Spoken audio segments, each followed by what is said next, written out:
Greetings, flesh creatures.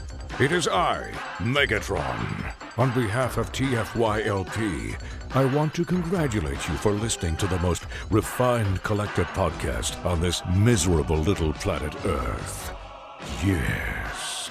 Here you'll find knowledgeable fans discussing every aspect of Transformers and beyond. Now, enjoy the show while I continue my path to complete conquest of all of you miserable biological entities. Predacons, terrorize!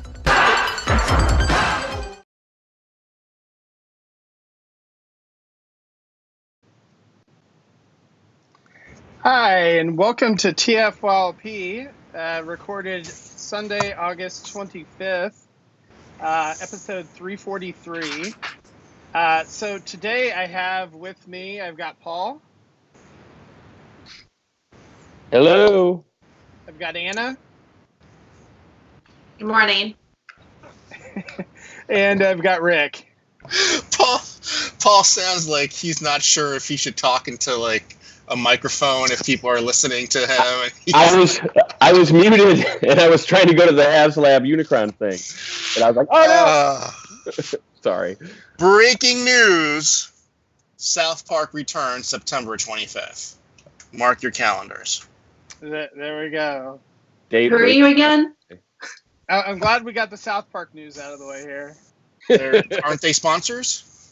They're not sponsors. No, okay. No, not sponsors. I don't know where I got that from. I thought they were sponsoring us. Nope. Wow. Maybe in the future. Yeah, possibly. I think this is the first TFYLP episode where I'm actually drinking a non-alcoholic beverage. This is something called water. I mean, it is noon, right, where you're at. So it is noon. I know. I should have at least a rosé in my hand. Exactly. Some hair of the dog. Rosé is okay. It's only 11 over here, so I don't know. Right. So church is just getting out. Pinot or mimosa. So today we're gonna talk about Unicron, right, Paul? I mean, I just thought it would be interesting to say that we're 6 days away to time this episode. We're 6 days away from the end of the campaign, and by next Sunday it will be over in one way or another. So it'll be interesting to see. Is all I would like to say about that. I'm just going to go ahead and film another episode of Cut the Tape right now while we're doing this. Oh, you can fix it in post, right? That doesn't count. That thing is new. Yeah. That's long. Yeah, exactly. This is the only one I found, and it's in a smash box. So I always wait till I find the second one to compare the boxes. But this box is smashed. Yeah, just don't have to worry about it. Up. Keep wanting to open it for reasons. So the actual topic tonight is actually from Rick, because when we had Ouch My Wallet earlier in the week, Rick kind of had a tangent on Hasbro and third party, and it generated some discussion in the group, and so we thought that it would actually be a good idea potentially to actually talk about Hasbro versus third party, and I think it'd be interested, since Rick used to work for Hasbro, kind of some of what their thoughts are, or what their thoughts were on third party when you worked for them, and then also we can kind of talk about with the various cast members we have, some of us collect third party, some don't. And so, kind of just in general, our thoughts of Hasbro versus third party. So, the age-old discussion.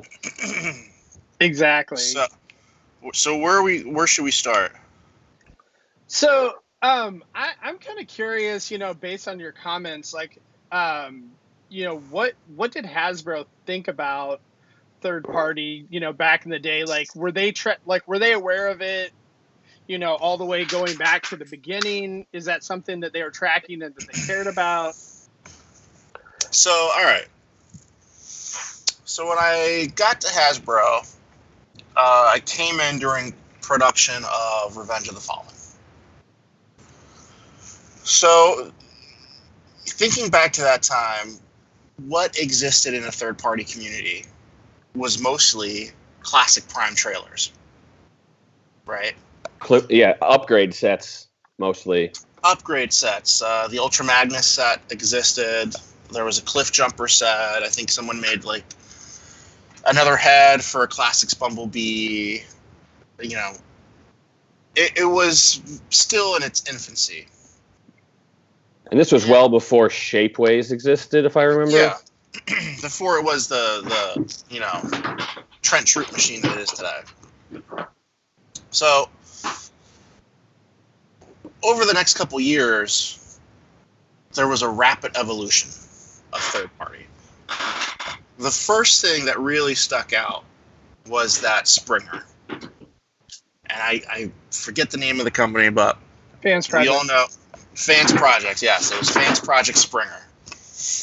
And it wasn't, it was not a very detailed figure in that it didn't, the silhouettes didn't match. The color schemes match, and you could tell, it turns from a car to a helicopter, but it was very much its own unique figure, its own style, right? So nothing could be done there. None of this was really on Hasbro's radar until I'd started like raising alarms saying, hey, we should keep an eye on this because this is going to be something. Every time we don't do something, every time we don't throw in that extra accessory, we're giving someone else an opportunity. Not much attention was paid to me because I was the otaku. So I was the fanboy that was hired. And that's pretty much why you were hired, right? I mean, you were kind of like the lore, like you're supposed to be the keeper of the lore. Yeah, so keeper of the lore, but also help and design new products and new entertainment. So they needed someone with an opinion that existed outside of their own. And someone who could communicate that opinion in a way that they would understand. So some time goes by, and then the thing that kind of raised the alarm for people to start paying attention to what I was saying was there was, at some point, someone had duplicated the tooling for Masterpiece Starscream, the very first version. As iGear. It was iGear, yes. And they started making cone heads. And then they started trying to do exclusives for stores in the US using our tooling. Like G2, I think there was a G2 Ramjet for a store in California. I don't remember the store's name or if it was in California, but remember, this is a few years ago for me. So that was like the first thing that like came into play. It wasn't that, hey, look, someone's taking. There was also that like Soundwave set where it's like there was a cassette that was like the drone from a G1 episode, and there was like Energon cubes. It was like the box was in the shape of Soundwave and it had Soundwave accessories. But when I would present that to people, their opinion was, look, that's from a show that's 25, 30 years ago. We're never going to make that. That's not on our radar. Why would we ever make that? We don't live in that universe. That's DVD sales. That's all that is. Fair enough. But then that Starscream from iGear started hitting. And that's what got people upset, was that they were replicating tooling. And that is something that is pursuable. So I mentioned, hey, they're taking our tooling and they're duplicating it, and they're making other figures. That's what's got their attention. That's when they said, all right, go upstairs to legal, show them what you're talking about, and let them decide what they're going to do. Can I clarify something with you? When you say something, the tooling is replicated. Does that mean they like took a Starscream, dismantled it, and like recreated molds off of that, or they actually had access to the original tool and like? No, they didn't have access to the original tool. No, what they would do is they would there's several ways of replicating a tool. Back in the day, in the 80s or 90s, if you wanted to replicate tooling, you'd take something apart, you'd make a mold, but there's shrinkage in that mold. So you could tell the knockoff just a little bit tinier than the original, right? Because there is going to be shrinkage. This is taking something apart, most likely scanning it in, and creating a CAD file from each individual piece, doing a 360 scan, assembling those pieces together in a computer, and then telling the computer, go ahead, cut a mold. That is how you get a knockoff nowadays, and that's how, when all those things are scanned in, a knockoff company can go, I've just scanned in Dinobot, Masterpiece Dinobot. I want to improve something because there's some QC issues from the official Takara release. Let's go look at the hips. Let's go fix the hips. Let's go look at this Megatron over here. Let's just tweak this a little bit. That's how they're able to do that. And then they say, all right, print mold. Yeah, everything looks good. Everything's watertight. They go, all right, cut mold. So everything's in the computer before they don't have to spend a bunch of time and money like figuring it out. They can do it digitally. Right. They take it apart piece by piece. They scan each piece in, and it's assembled all in the computer. Much, much easier rather than making a mold, casting from that mold. Basically, you're building a toy from the ground up. You're just using, instead of a wax mold, you have an actual finished toy that you're making a mold from. So it's much easier now to make a KO, which is a knockoff. And for the few people who may be confused, KOs, what we call knockoffs, are reusing the tooling or reusing the sculpt, the engineering of an existing toy. All right, it's duplicating that existing toy. Sometimes it adds a little thing. Colors may be different. Maybe they'll put a different head on it.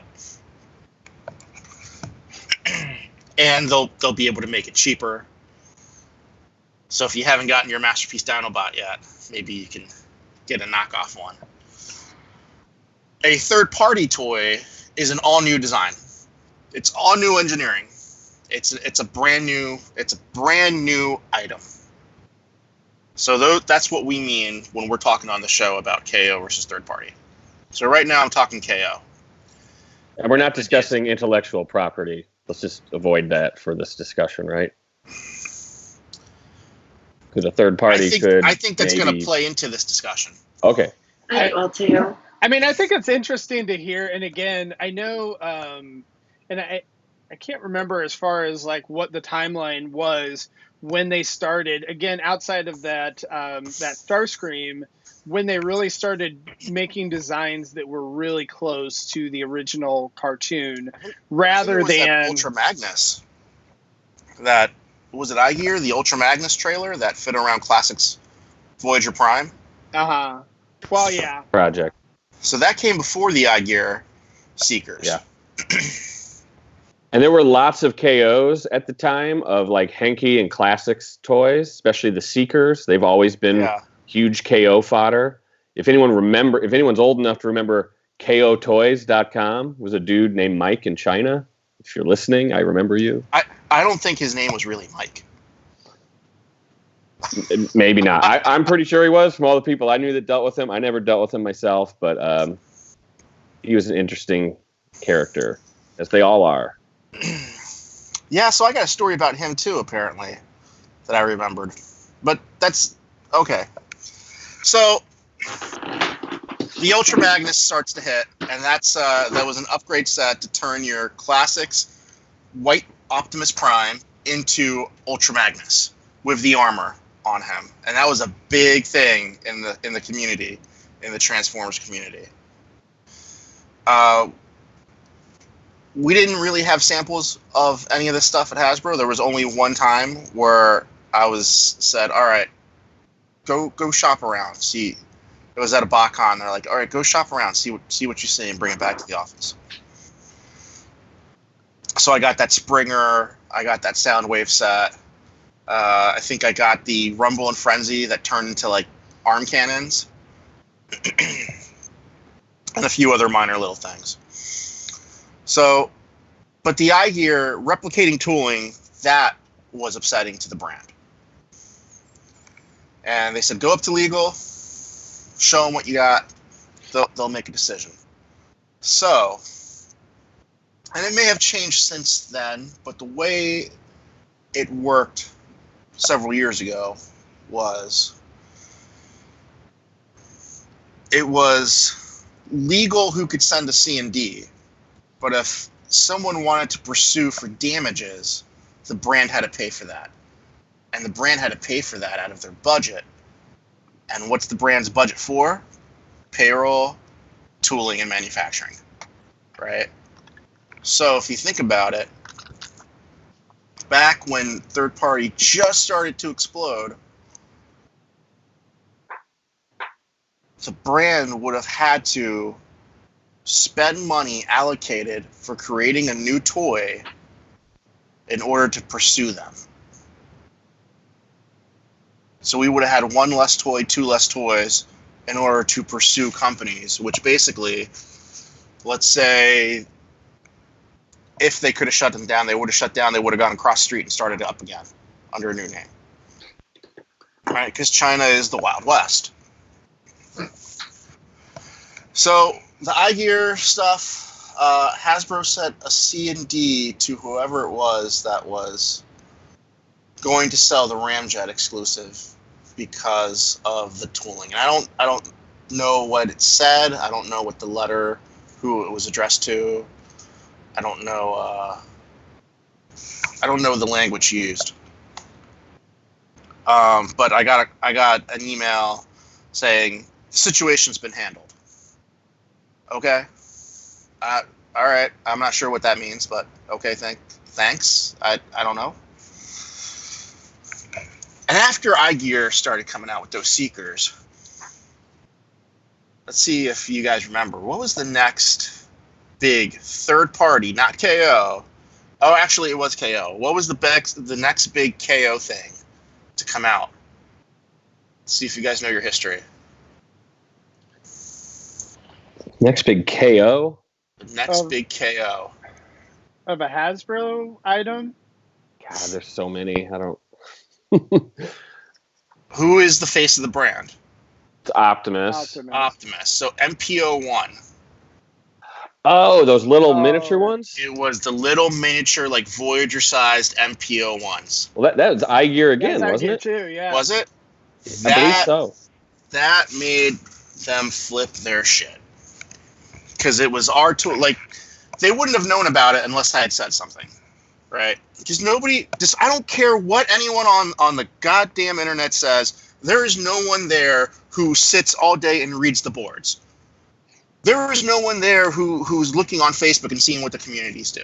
If there's people who do that, if there's people who do that at Hasbro, it's because they're a part of the community. They're not reporting things. They're because they're engaging as fans. All right. There's no one at Hasbro who is looking at what the minority of the voices on the internet say, the minority of the people who purchase their products say, and reporting on it. However, part of my job was, if you see something, say something. So I see this Optimus come up, and I'm like, crap, that's our tooling. Send it off to legal. Don't hear anything for a while. Legal comes back. What's up with this? What's this Optimus thing? Are we making that? Like, no, we're not making that. Just a side note, this is just completely not involving this conversation. My first week at Hasbro, Jesus Christ, someone from the gaming side calls over to my side of the building, and she's like, who is Optimus and who is Prime? Are they the same person? Are they brothers? Can you explain it to me? Head explosion. So I explained it. It's my first week there, and I'm like, all right. Instantly I think someone's punking me. But I go ahead and explain it to her, and I hang up the phone. And I'm like, so Aaron Archer's office was next to my office, and we had a door that went to a mutual door that would only go to our offices. So we would leave the office door open most of the time, so I could hear him fart and he could hear me fart. And I would be like, hey, Aaron, somebody just called me. And I go into the store, and he walks over, and he's like, that person should be fired right now. And I don't believe that person lasted very long. But not because of anything that, nothing that we did. Yeah, just anyway. someone that didn't seem to know where they were. Yeah, they just didn't understand how the world works. So, I want to ask a follow-up to your story and also to kind of keep us moving at a decent clip here. So the first thing you mentioned is the MP Optimus and the MP Starscream, the first, kind of two big ones that people really liked, being knocked off in a way by iGear. Is that part, do you believe, as someone who worked for them at the time, do you believe that's part of why we ended up getting a new version of both of those guys? Absolutely not. No. It has nothing to do with why we got new versions of those guys. No, it's just those characters are the face of the brand, and you're always going to sell an Optimus. You're always going to sell a Starscream. So, the MPO1 mold had been used, and Takara said, "Hey, we need to make a new one." And Hasbro was like, "No. Why are we going to spend all that tooling? No. Takara's like, "We need to make a new one." So finally, as my tenure was coming to an end, the designs came in for the new Optimus. Oh, no. Yeah. No, it had already been produced, right. The Hasbro version of the new Optimus was being produced at that point, right. Yeah, so it had nothing to do with third-party guys. It was just those are the face of the brand. How can we improve them? How can we offer something new that people don't already have so they'll give us more money? It's just business. I feel like that's kind of the crux of this entire topic. Is there's like this big myth that third party begets Hasbro begets third party. Like what's the cycle? What's the relationship like? I personally believe there's hardly one at all. Like kind of what you're saying is that I don't think Hasbro is influenced by that stuff. Prove me wrong. The War of Combiners. We'll get to that, though. All right. So some time goes by, and more products are coming out, right? And they only are aware of them because I had marching orders. Hey, report. What have you seen? So eventually it comes down, all right, we need a document. Work with our legal team. Find out what you can about these toys. All right. So I would find out all the products that existed. Right. We had a spreadsheet, a living document with images of the toys, how they relate, where they were inspired from, suggested retail price, the MSRP, and then number of units that existed, and that's acquired through other means that I'm not going to talk about.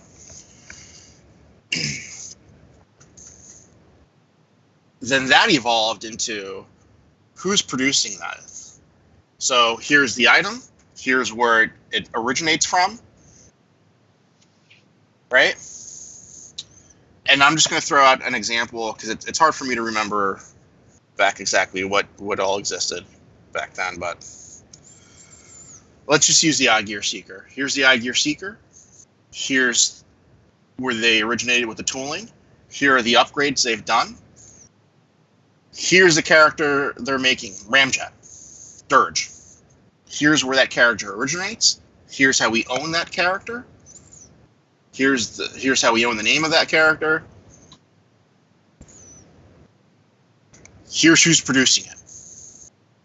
Here's pictures of the factory that's producing it. Here's pictures of the people in the factory producing it. Wow. Here's the address of the factory that's producing it. And it was this huge living document. You print it out. It was ginormous. It was ginormous. Now, that information wasn't. Not every piece of that information was there for every single item. And there were some items that were less important, like the Cliff Jumper kit. It was like the red Bumblebee, the Classics Bumblebee, but it was red, so it was like a Cliff Jumper head. He had the arm cannon, like the gas gun, and maybe like new feet or something. The thing was, you needed the toy though for that even to be worthwhile having. Yeah, you need the Hasbro Takara toy, but they're still taking a character that existed in the library, making something against that character and selling it. But the problem was when you sold that, like, what is that? Right? What is that? Because you need the toy to make this work. Right? So what is this? So this wasn't very important. So then I was educated by the legal department how Hasbro owns certain things. And I'm not going to get into that. But they told me, all right, this is how we own this character.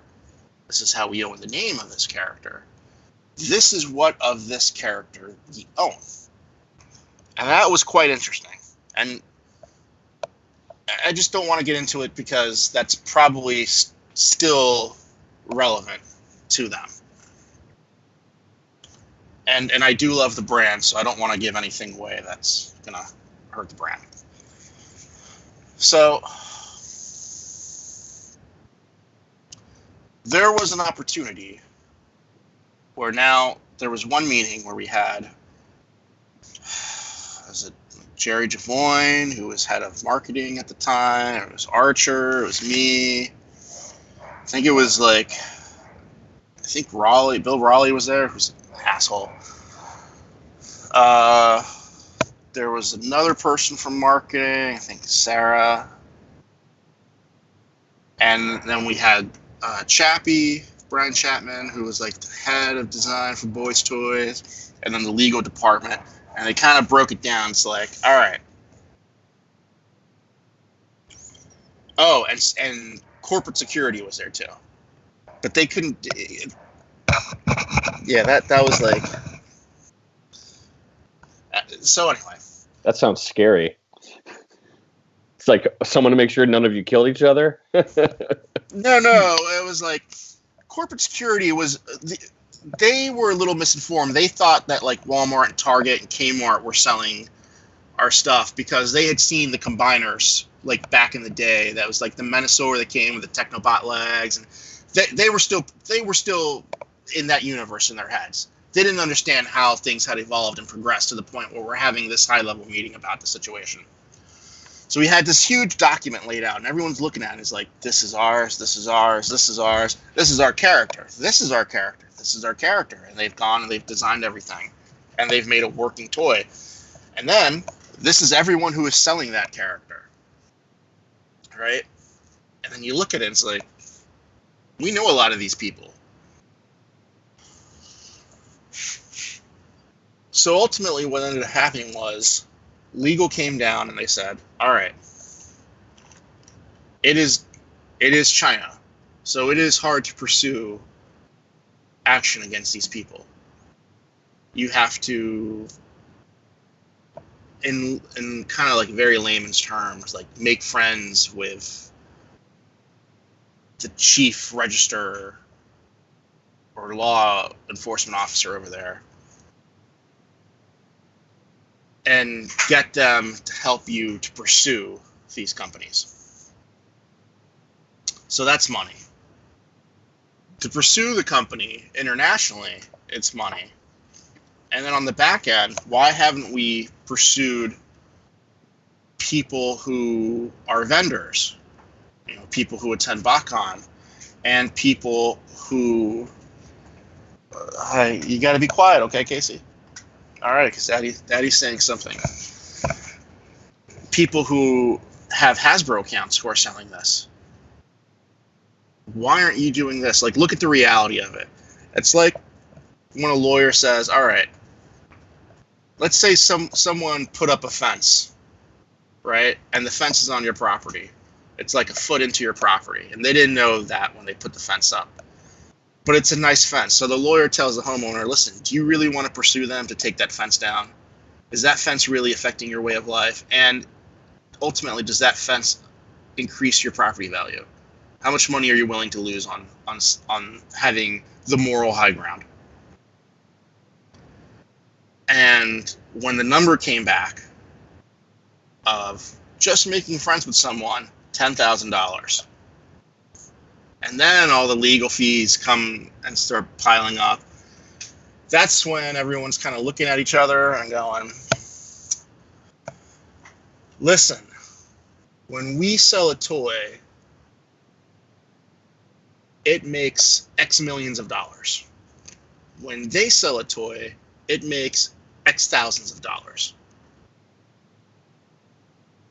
It is what it is. And let's just monitor the situation. And that was it.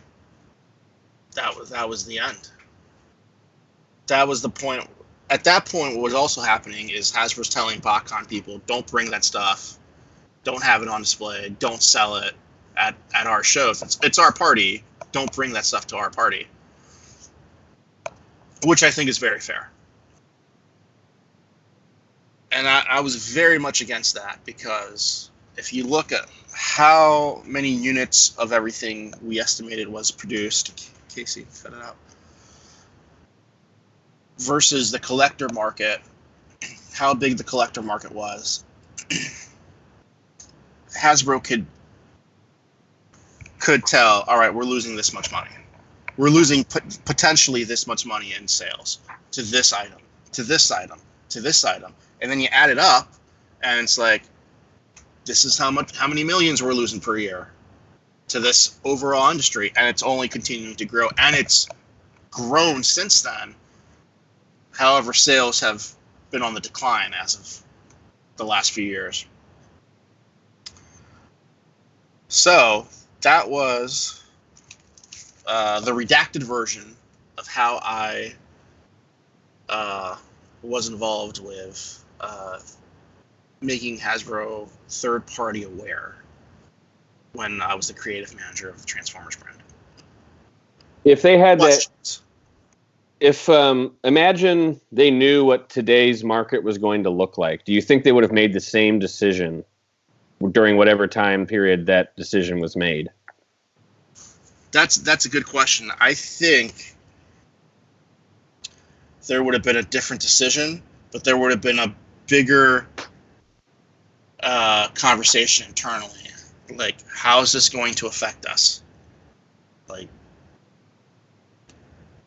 honestly, someone probably would have lost their job because the money allocated to that person having a job would have had to have gone to a legal defense, right?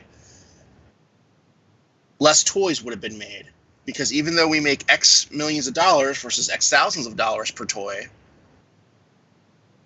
you still have to spend money up front to get that toy made, right? So now you're losing money that could have been spent towards designing, creating, and producing something that would have generated X millions of dollars for your stockholders, for your company as a whole. And what was the biggest stick at Hasbro back then? Transformers and Nerf, right? If you look at Transformer toys, there's pre-movie, and then there's 2007, and it goes sharply up in the amount of SKUs, types of toys, age groups that are targeted, right? You hit Revenge of the Fallen, and it's all that plus new SKUs that are going up. And then you get to a point where kids can only buy so many Camaros, right? So already when Age of Extinction, or was it Dark of the Moon came out, it's already like coming down again. It came down fast. And then Age of Extinction hit, and it went way down, unfortunately. So, other questions? Anna, you want to say something? So in our comments, someone asked, and they asked you specifically, but I think we can all kind of weigh in on this. How many of an item a typical third party would typically release in a run? Could it be 500 to 1,000 or more than that? So, what are our beliefs on how many of a third party figure actually realistically get produced as compared to the numbers that we see for the first party figures? Well, you got to remember that some companies have gotten smart about the production run. So back in the day, they would produce all the units at once. Now they produce, hey, here are the first 500. We have orders. We have more orders. Here's the next 500. Here's the next 500. Right. So companies have gotten a lot smarter as far as how they produce their figures. I don't remember the numbers exactly. I don't have any of those documents, but we had pretty much nailed down how many of each item there were for a lot of the big items. And then you extrapolate, all right, well, a certain percentage of these are not going to get sold. A certain percentages are because they're damaged, go back to the factory or whatever, people get credit. So you take that percentage, you take the average MSRP times the number of units, and then you extrapolate how much money you potentially could be losing. So I feel like there would you has to be see pretty that? massive. Oh, sorry. Go on. I feel like there has to be pretty massive variance in the numbers that are produced by different of these third-party companies. Like, for instance, the Iron Factory figures always seem to disappear after a certain amount of time and not really come back, whereas the cheaper figures, like the McFan Toy stuff, that is often knockoffs in their own right, that those those stick around, right? Like they're always around. So I feel like there's companies that are taking more of that are going more, straight into the producing massive amounts and reproducing, and there are companies that are being really conservative about it based on the idea that they might only sell 500 to 1,000. Yeah, and there's some companies that want to keep excitement around their products, so they'll only produce, hey, there's only 300 of these, or there's 500. So they want to keep excitement. They want, every time there's a product drop, they want people to jump on it. They don't want their items to necessarily end up clearanced. Right. I know typically it seems like some of the convention runs were around 500. It seems like, as far as when they numbered them, like the Mastermind, I think, numbered their a couple of the releases and whatnot. So but then I've heard too, like I know when they were doing their crowdfunding as well, that I think they said like the minimum was 500 for like their Art Fire, but that was a remold. And then I think there was like other ones where it was like on a new mold that I can't remember if they were saying like it was 1,000 or 2,000, maybe something like that. But then I'm just curious in general, like if you're taking like that fans project, like that City Armor, where they sold a boatload of those back in the day. Like, was that run 5,000, 10,000, or was it still closer to 2,000? I don't remember, but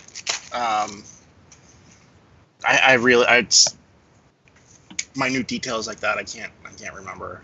Yeah. Well, my question too, just hitting on like when you're talking about like after you guys had this meeting and kind of said, hey, it's going to be thousands of dollars to actually pursue this in China and whatever, though. So initially, you guys had sent some C&Ds to retailers for those eye gear products, but like what it sounds like that wasn't really a all that expensive. Like it takes some lawyers' times to draft it up and whatnot. But like, is there a reason why you didn't like go to like say all the North American retailers like Big Bad or to whoever, or even eBay or Amazon or whatever that might be selling some of these products and actually just sending them a cease and desist rather than worrying about what's going on in Asia? That all costs money, and so there's Hasbro Legal, which is paid. Every department sends money to pay for Hasbro Legal. They send a lot of C&Ds. They do the grunt work. If you want to pursue someone legally, that Hasbro Legal hires an outside firm to do that. They don't do that. They hire another firm who specializes in that. So, believe it or not, most of Hasbro Legal's time and money when the issue of third-party stuff came up, most of their time and money was spent on getting My Little Pony videos off of YouTube. Because I shit you not. Because that was DVD money that they were losing. Right. And that was soundtrack money that they were losing. That was viewers on the hub that they were losing. So most of their getting My Little Pony off of YouTube. That's way more cut and dry though, right? Because if I can get my episodes on YouTube, I won't get them otherwise. But just because I can get this different version of a Masterpiece Starscream doesn't mean I won't buy the next Masterpiece Starscream. Just because I can get Meteor doesn't mean that I'm not going to buy the next Masterpiece Starscream instead, or keep both, or have thousands of Starscreams like some people. So yeah, it's a lot more cut and dry to just be like, let's get rid of those episodes. Well, and I think you also hit on too is that it's a collector market versus the, entire market or market for kids. Right. And it seems to me that, like, at least back in the day, that the kid market, the mainstream kids were much bigger market and more important for Hasbro than. And they still are now, but like the collector market, it doesn't seem like the collector market was as big of a thing back then, whereas now it seems like that's a bigger piece of the pie for Hasbro. That is true. I don't know where this came from, but somebody at Hasbro at some convention said, "Oh, collectors are just 10%," and that number floated around for a few years on the forums. I'm like, it's not 10%. It's not. It's way more. And then you think about, who are they designing towards? Movie studio series. Who is that designed towards? Generations. Who is that designed towards? Right. Right. And they can keep pumping out Optimus and Megatron and Starscream all day long to kids, right? But when they do stuff like Masterpiece Prowl, studio series Constructicons that are screen accurate and combine, who are they targeting, right? When they do Target Masters, who are they targeting, right? They're targeting us. We know who those characters are, right? A little kid sees it, it's a jet, but to get us engaged, they know they need to give some fan service to keep getting our money over and over again. Right. Right, and the quality of the figure overall, that the waffles and whatnot, that kids are going to be okay with less articulation, more hollowness than what adult collectors are going to be. Kids might be okay with Cyberverse. We're not okay with Cyberverse. Right. That's the opportunities that exist. So if Cyberverse 10, 15 years from now, what is third-party Transformers going to look like? Is it going to be Cyberverse? Is it going to be a Cyberverse Slipstream, Starscream, Bumblebee, fully articulated Masterpiece style? Is that what the future is? Right? That would be kind of cool. What are we looking at right now? We're looking at Beast Wars Masterpiece figures showing up, right? Right. What's next? What has been on the horizon for third-party guys? Armada Optimus, right? You look at Cybertron Starscream, maybe that Meteor. It was maybe a little ahead of its time, but they're coming. The Unicron trilogy is coming. But I'm curious in general though. Okay, like G1, the market for G1 for those who when they were kids watched the TV show is huge, right? And the market of people who watch the movies is huge, but is the market for the Unicron trilogy or for animated figures or Transformers Prime or just whatever, some of those, like the original built-in market of people that may have nostalgia for that, is that market the same size as those G1? So I wonder if they will bother with it, because you already see it right now with some of the third parties where, you know, even third parties not getting into some of the season 4 characters or some of the Japanese, like they hit the main characters on those shows, but like a lot of weird, you know, stuff, like ironically, I feel like Hasbro is actually hitting a lot more of those characters now with Siege than what third party is now. I think Yes, there's but no reason to think they won't, though, because the cartoons, you know, from Armada all the way to Cyberverse, are being played in the most popular places for kids to watch cartoons. You know, Cartoon Network or wherever, or being posted directly on YouTube for kids to fall into those YouTube pits. They're being put into the same places that are most popular. So I think it's reasonable to think that eventually the market will be just as big for those characters as they are for our characters. And if you think about the number of units that are produced versus the cost of tooling dictates how many units you need to produce in order to cover your tooling and make a profit. I think the markets will be there for those lines to show up. Now, third party has more and more and more graduated towards Masterpiece. Right. Planet X is kind of like Planet X, and who's the other one? Mastermind and Mastermind. They're Mastermind still Creation. playing in the you know, Chug universe, right, which I love.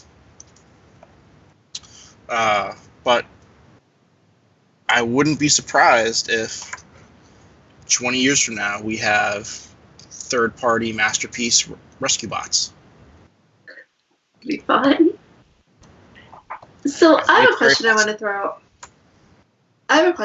Out there, just about, because we've kind of been stuck on the whole like idea of third party as possibly, you know, being an inconvenience and possibly a real problem to Hasbro and possibly, you know, hurting them in some ways. And I'm curious what you guys think about the possibility that third party might hurt us. And the way I want to frame this is by comparing two characters that we haven't gotten, because some of us really like collecting Masterpiece figures, and I know that I am like kind of going crazy about whether or not I want to keep collecting Masterpiece figures right now, which is a whole topic for another time, perhaps microcasters. But what I want to ask is two characters that we have not, as of yet, I know very soon we're getting one of them, but that we have not yet gotten as MP, that people do tend to really like, are Hound and Jazz, right? We haven't gotten those two guys as MP just yet. We're getting Hound soon, but we haven't heard anything about a Jazz in the future. I doubt Jazz will ever get made. Let's get to that in just a second. Yeah. Let me finish here. But like, if you think about it, we've gotten several third-party Masterpiece versions of both of those characters, right? I think there's like 4 or 5 Jazzes now and like at least 3 Hounds out there on the market, depending on what you like and what kind you like. But Hasbro has still produced a Hound and still hasn't produced a Jazz. Do we think in any way that having good third-party versions out there lower the likelihood that Hasbro is going to spend the money on producing a Masterpiece figure? Nope. Not at all. Again, they're not really aware of what's out there. Plus, there's a mentality that it's our character. If we want to make it, we're going to make it. Right? Mm-hmm. Who makes sense to make next? You know, we're still making 84, 85 characters, and we can tap that well for a good long time. So, I don't think that affects Hasbro in any way. But so if it doesn't affect their mentality, does it affect our buying? Like, do you think that Hound is going to not sell as well because there are so many other options out there for him at this point? Well, I mean, look at Sunstreaker. Sunstreaker came out, and everyone's like, buy my third-party MP Masterpiece Sunstreaker. Absolutely. Buy it for $40. Buy it, please. That's how I look at it. I can tell you from an insider point of view that Hasbro doesn't care that someone else has made a Hound at all. But it does circle back to what we're talking about as far as combiners, right? So I was told a few things, And it just goes to design director. And when there is a change in design director, the whole mentality of what you can make changes. So I was told no female characters. I had to fight for Arachnia. Right? We don't want female characters. We made an RC. We're not making Arachnia. I'm like, God damn it, she's in the show. It was a whole battle. I've talked about the process of having to get her made before. The new design director comes in. Female figures everywhere! Every character should be female, yes! Yes, yes, female Optimus, yes! Female Megatron, yes! Yes, so now, another thing I was told was, I was told this by designers and I was told this by marketers. I was pitching 2 figures, a new SKU. So it was Megatron, the ATB Megatron, right, from the IDW comics, with the Decepticon armor, right? And I was pitching Ultra Magnus, and the trailer transforms into the armor, right? And I was told, we will never make that. We'll never make that. You know why? Because if a kid loses a piece, then that toy's done. We'll never make that. If he loses his hand, then his toy's broken, and he can't enjoy the toy anymore. Which is why, you guys remember Energon Omega Supreme? If you take the head off, there's another head that's still there. The attachment where the head connects, it pops up, and there's a face painted on that. So that the kid can still enjoy the toy if he loses the head. So, headmasters? No, because then the kid loses the head, and the kid's screwed.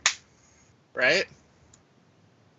Just goes to show you, when a new design director comes in, we can make those. Yes, those are exciting. Those haven't been in the line for a long time. Let's make an Ultra Magnus where the trailer transforms. Let's make a Power Master Prime. Let's make Headmasters. Let's make Target Masters. And it goes back to Combiner Wars. So Hasbro was, I would say, not against combiners. They were excited about combiners, but we didn't know how to do combiners. And that's how you get the War for Cybertron onslaught of Bruticus. Mm-hmm. All right, so that was the first attempt at combiners. The second attempt of combiners were the Transformers Prime Terracons, right? The Abominus. So those started off at just being individual pieces, and then I think it was Joe Kai who said, can we do like a special exclusive set and we'll make them all combined? So he had to retroactively go back and figure out how the 2 figures that he had already made can combine, where they can plug in to new figures to create Abominus. And I think Hasbro saw all the third-party combiners that were coming out, all the different scales, and I think that is what sold them. As I know it might sound hypocritical that I'm saying that Hasbro doesn't know what's out there, but in the combiner situation, it is true, from my point of view, that they're looking at these combiners that are out there, and they were maybe 4 or 5 years late to the party, but they said, we're going all in on combiners. Titans is a different thing. Titans was already in the works. They said, we want to make Titans. So, Titans, like Omega Supreme, Metroplex, that stuff was already being worked on way before it ever came out. Years before it ever came out. I mean, I feel like if you look at what Fans Project has released over the years, and then subsequently what Hasbro releases a few years later, I mean, they've literally reproduced everything that Fans Project, or not everything, but a lot of what Fans Project has done. A lot of their Headmasters, again, like you were talking about the Combiners, the Magnus armor, you just go down the list with that I just feel like it almost seems like that they are, taking the blueprint from Fans Project and saying, okay, well, it looks like that sells. And again, it may be complete coincidence that, Fans Project sees something and Hasbro, sees something independently. But man, I tell you what, it seems odd to me that they both seem to be doing it. I think I honestly believe it's coincidence except for the overall combiners. And then you get the situation where you got 5 different companies making everyone makes a Predaking. Everyone's making Abominus and Bruticus, and everyone makes Devastator. Well, at least Hasbro did it their own way, where they made it as an ecosystem versus like this character and then this character, because that always kind of annoys me that none of those combiners in the third-party world work together. None of them are Scramble City. And by design.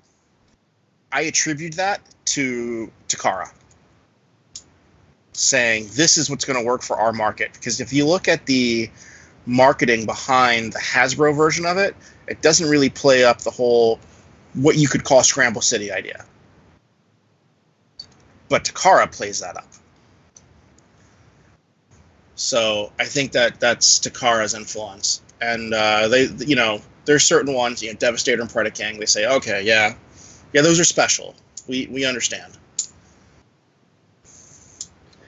So, sorry, I was going to say, going back to the third party or whatever versus Hasbro. So was it a much bigger deal if a third party was actually taking engineering or tooling from Hasbro and using that versus going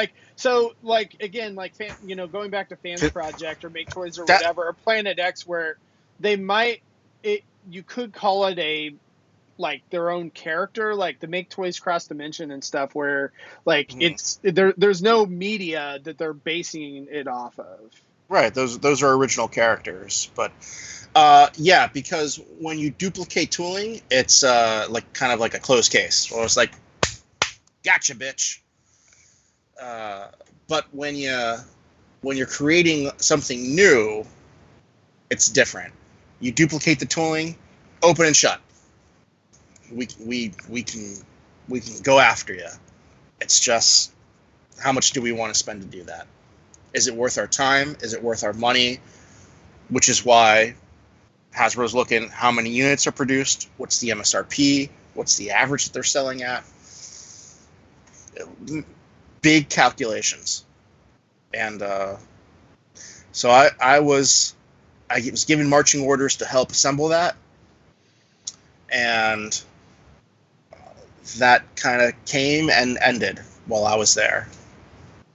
So I doubt there's anyone doing that type of work there now.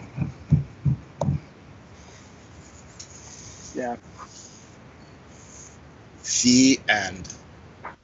So one question that someone in our chat asked, and that I think is like a conspiracy theory that goes around the boards constantly, is that this conspiracy theory that someday Hasbro is just going to wave their mighty hammer and crush all the third-party companies with cease and desist letters and destroy all of it. And, what's the scene Mary Baby in the chat asked if that's right. But what they asked was, do you think that this is ever going to happen? Do you think they're ever going to actually go? Because you basically said no, but I feel like the idea within the fandom, within us, when we're talking on the boards, is that it will happen someday. So do you all believe that someday Hasbro is going to? And maybe it's because we now have Pulse to release premium figures. Maybe it's because they have more resources. Who knows what the reason is, but do you think it'll ever happen? No. And I point to evidence. Why hasn't it already happened? Right. That's how I feel. I mean, look at how, from Hasbro's point of view, look at how bad the situation is with third party. That there are people who are full-time employees doing nothing but making third-party Transformers now. There are factories dedicated to making third-party Transformers right now. If Transformers were to end today, third party would still exist. So it's gotten to the point where maybe they can do something in the US or in Canada or in certain markets, like, hey, don't sell this stuff anymore. But that's not gonna, it just means it moves to Facebook. It means it moves to eBay or somewhere else, right? And I point to something else that happened in the past. This was circa PowerLinks Armada time. Hasbro had a invitational meeting where they said, "Hey, everybody, come up to Hasbro. We're going to show you some Armada toys, some new toys. Just because, everybody come up. It'll be fun." So a bunch of the boards get up there, and it was all the usual suspects back in the day, in the early 2000s. It was TFW and Transfandom and Cybertron and TF. I forget all the different, but it was Allspar. Everybody was there, and what they hit us with, they're like showing prototypes, gray models. Showing stuff that's sold on eBay is wrong, and it needs to stop, and you're going to stop doing it today. And that lasted for about maybe a year and a half. So what you mean, like reporting news? Like, check out this thing that leaked. Yeah, hey, look, somebody on eBay is selling this repainted version of Hound that looks like Cybertron Defense Hotshot. That would be a news story. And years ago, they said, don't do that. And for a while, the boards would do it. And then it slowly became like, all right, it's not on the front page. It's on the boards now. All right. And then it became like some boards do it, some boards don't do it. It became like faction wars. And now it's like, again, as people rotate in and out of certain positions, ideas change. Female characters. I remember when rumors were only on certain websites. Like yes. CosmicRust.com was the place. Oh, I remember that. Deal. Wow. I remember that site. That was back when there were like alternator leaks, a list of upcoming alternator toys. Yes. Yeah, it was crazy a few years ago where like everything leaked. I think Power of the Primes, right? Like there was some document that somehow got out and literally leaked the entire line. Yeah. That happens, but that's like, it happens with movies, it happens with toy lines, it happens where an artist, their whole album will leak before its street date. Mm-hmm. So it's just part of our entitlement to think that we're allowed to consume whatever we want. And who's going to stop us? It's the internet. I mean, going to that question again, like, I wish that would happen at some point, that like there would just be some like huge retribution or a Transformer rapture in Asia, but it's really never going to happen. Well, I don't want to say never actually, but like when that Unicron leak came out as they're doing the HasLab thing, I thought this might be the thing that you poked the bear too much, guys. Like they're trying to like do something serious here. And if you fuck with this, you're going to get fucked with. So, I mean, I haven't heard anything about that. It's third-party Unicron since. I doubt anything happened. But that's the kind of thing that I think a big high-profile infringement could at least setting a precedent is what would happen first. And that the problem is it's risky for Hasbro to try to set a precedent of whether they're in the right or the wrong. It's up to the judge in the end. Like it's not. It's up to the consumer in the end. Well, I mean, yeah, the consumer can do whatever they want. The consumer can do whatever they want, and that's the point. That's the point. Is that so really? I think go ahead. I was going to ask if the Unicron thing is really any different than the fact that I feel like it was a little too close to when MP44 was announced. That both who's the other company other than Magic Square that did an MP Optimus? Transform Element, right. So we got two nice third-party MP Optimuses that seem to have almost gone from production or from concept to production to being out there in the time that it's taken from MP44 to get announced to still not be out yet. I feel like that's really similar to the Unicron thing. And I don't think it's really going to hurt in P44 that much, but it might. Like, it's realistic that it could, because I won't be buying it. I think that, again, Hasbro isn't really producing as many of the Masterpiece figures themselves. Like, it's Hasbro Asia, but, like, it's more on Takara, right? And so, that's not their market as much. They have Masterpiece movie figures, so I feel like that kind of hurts them. But, like, I would think Hasbro that, but again, like, I've heard a lot of people that have said that. I know that Dron, had talked about that too. It's like, oh, I can have a new third party Optimus for $100 and whatever dollars, right? Or I can spend $450 on the new MP44. Like, am I sure I want to spend that much? And so, there's a lot of collectors are doing that. So I don't know. I would think that Hasbro would be throwing a fit about those new Optimuses, the third party. I would. I would too.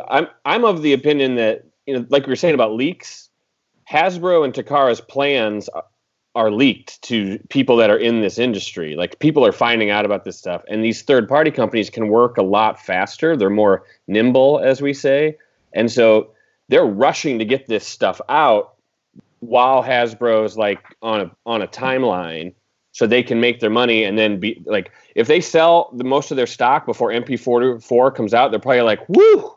They're probably like Antonio Banderas on the computer, like, ooh, like that, very happy. Because once the MP44 comes out, no one wants to pay $100 for a subpar knockoff Optimus. I think they're better. It's not a knockoff.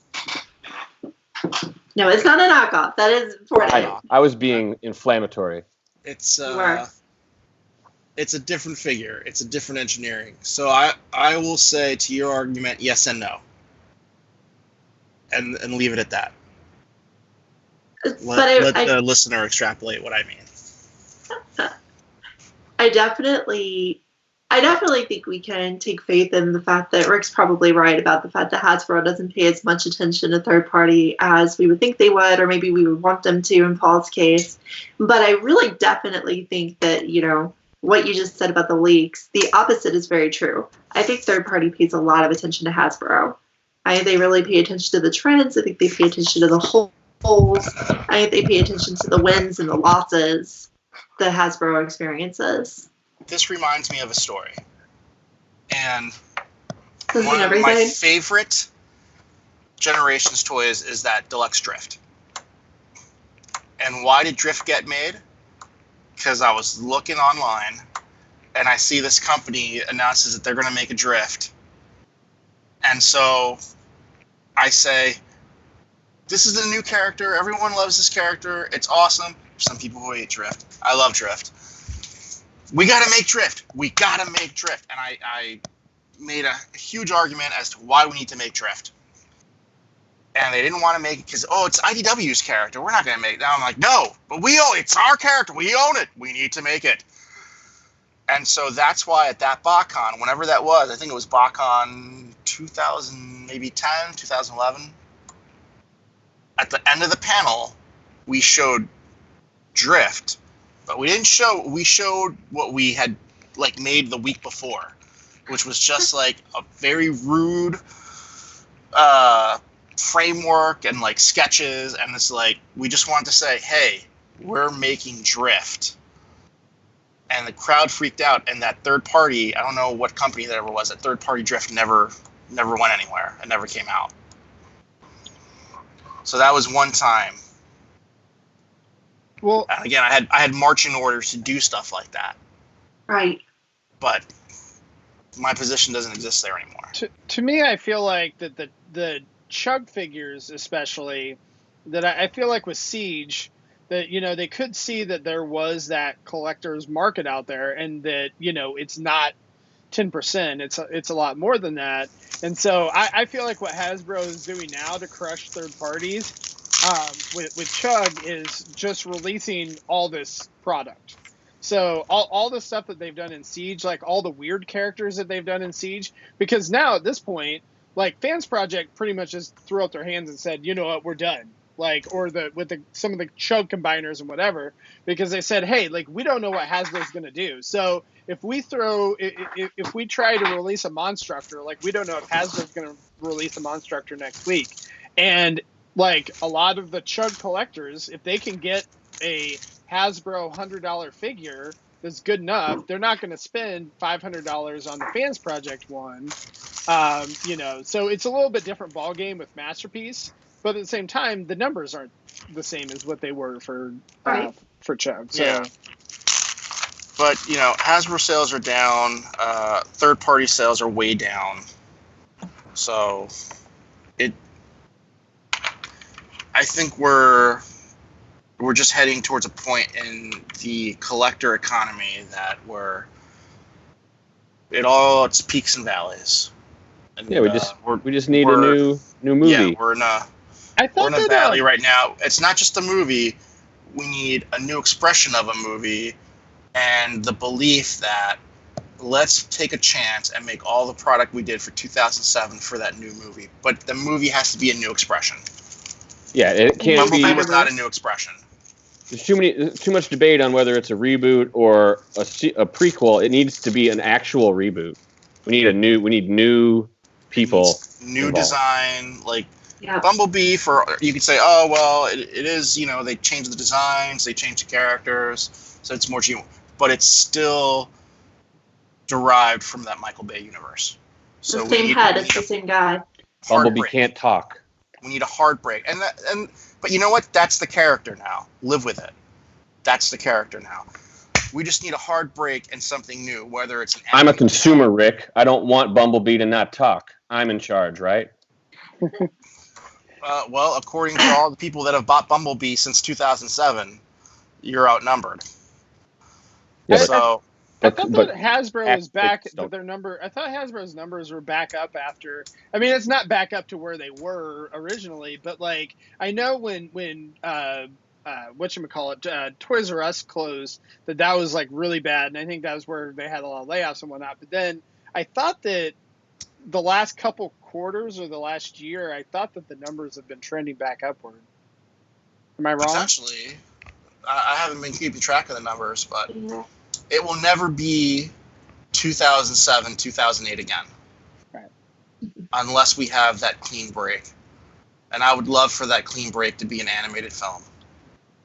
Oh, no. I think an animated film would be fantastic. But at the same time, I don't feel like the toy market is ever going to be what it was in 2007, 2008. Because, like, it's just kids don't collect that stuff anymore. Like, they're into other stuff. And so, like, I just don't think that you're ever going to see what it was, at that point.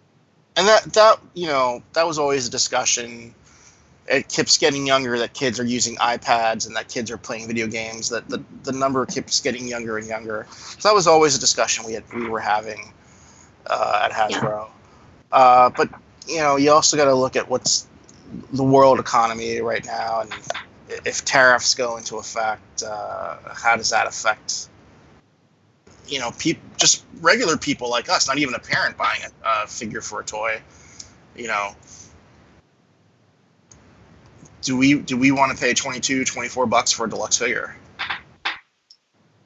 Do we want to pay $15 for a deluxe Cyberverse figure? Right. So that's a larger conversation to monitor. Yeah, I mean that's kind of off topic from this one, but like the fact is that if costs keep going up and all that, a lot of those figures originally were kind of like an impulse buy. It's like, okay, well, you know what? If you're good at the store, I'll get you this toy, right? Well, like if the freaking figure is $30 or whatever, well, I'm not going to do that, and then. They're not going to want that toy. Like my kids, like, oh, if that's $30, like, can you just get me this video game? Because that's like, $40 instead of $30. Kind of thing. And it becomes something where it's like I would rather, it's a birthday present now, or it's a Christmas present, not a, hey, like we just stopped in for a half gallon of milk and here's a toy to shut you up. All right. So moving on to Rise of Skywalker. I actually wanted to ask one more somewhat self-serving question that's related to this topic before you start talking about a completely different fandom. At which point I will turn off my Skype and go about my business. I wanted to ask what you guys think about the possibility, and I think the possibility is very slim, but I still want to throw it out there, because third party has built, at this point, in the last like 2 or 3 years, third party has built their own section of toy collecting, right? They took the size factor of the Legends figures that Hasbro was producing, and they made their own new area of Transformers collecting in these high-end, highly detailed, highly articulated Legends figures that Hasbro has not touched. Do you all think that there will ever come a day where Hasbro will bother touching this market? Because it has gotten bigger, it has gotten more popular, and they are really, like, even if you're a Paul and you don't do third party, you can't deny that the engineering and everything on these guys is impressive and they're neat to have around. So do we ever think Hasbro will just let third party build their own market and then dive in and destroy it or something? So not to the degree that these companies do it, because figures at that size demand a certain price point from Hasbro, and those are the figures that Hasbro uses to get into emerging markets. So like Turkey, they get the Legends figures, right? That's all they get. They get Legends figures. So Cambodia, they get Legends figure. You know, so those are the figures that when I was there, like, that's why that SKU existed. Right. Because those were the figures that we could export at the right price point to emerging markets. So I don't think they'll ever be able to tackle it to the engineering degree that these other companies have, and certainly not with the paint apps. Because in our market, in North America, Europe, it still has to be a $8-10 item. I mean, I'd love to see it. I'd love to see something similar.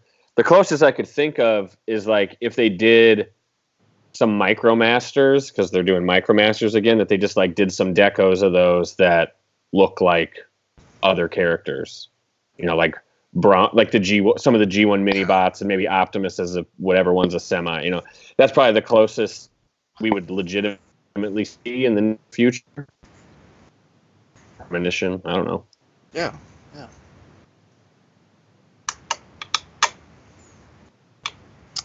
All right. Well, I think we've reached our talking. Yeah. I think we've went a while, and I know we, have kind of circled around the issue. So, Rick, I really appreciate you, discussing that, because it again, for those of you that didn't watch Ouch My Wallet, earlier in the week, we kind of touched on it a little bit, and so is very informative to kind of hear, what Hasbro kind of thought at the time. So, and then also, I do want to note we are going to have our regular shows this week, but then next weekend we're going to do a pre-record for TFYLP since it's Labor Day weekend. We're going to go do some stuff with our family and whatnot, and whatever. So, or be out of town, have fun and whatnot. So, but I also want to mention too our Patreon. So if you like what we do, consider supporting us on Patreon, patreon.com/TFYLP. So you can give a little as $1 per month, and we have, certain content, and then, there's different levels and whatnot that we release for our Patreon subscribers. So again, we do that for the server costs and all website hosting costs and all that type of thing. So, and yeah, I guess that's it. You guys have any final thoughts before we wrap? I just wanted to say, speaking of viewers, that we've had a very active viewer chat today, and I apologize that we haven't got to all the questions today, but thank you so much for being active and participating. Please keep it up. It's a lot more fun for us when we get to see your questions, your thoughts, and let you guide our discussion. I think that's a lot more engaging and fun. So keep it up and thank you. Yeah, thank you. I have one thing I wanted to bring up somewhere along the way here. Did anyone watch any live streams of the Canada Fan Expo Hasbro panel? Mhm. I happened to be on my phone when that happened, and someone asked a question to John Warden about Perfect Effect figures. And it was like so awkward. And I was just laughing my ass off. And he's like, Perfect Effect is another company. And this is in front of the room of everybody. And I don't know what the guy was asking, really. It was a really weird question. And so there's a third party thing thrown in the face of Hasbro in front of everybody. So Some people are dicks, man. John gracefully managed the situation. So way to go. John's a good person. Yep. Rick, right. do you have any final thoughts? No. I need to go eat something. All right. Well, thanks, everyone. And check out Microcasters Tuesday night at 10 o'clock Eastern. Oh, we never got to talk about Star Wars. Oh, dear. You lied to me, Darn. Lucas. You You lied to me. Wait for Ouch My Wallet on Wednesday, I guess. You lied to me. There you go. So, yeah, we'll have our own Star Wars spinoff for Rick, right? No, we won't. Yeah. All right. Well, Can we call thanks, it Rick everyone. Wars? Hi. Good day, good night, good whatever. Yeah.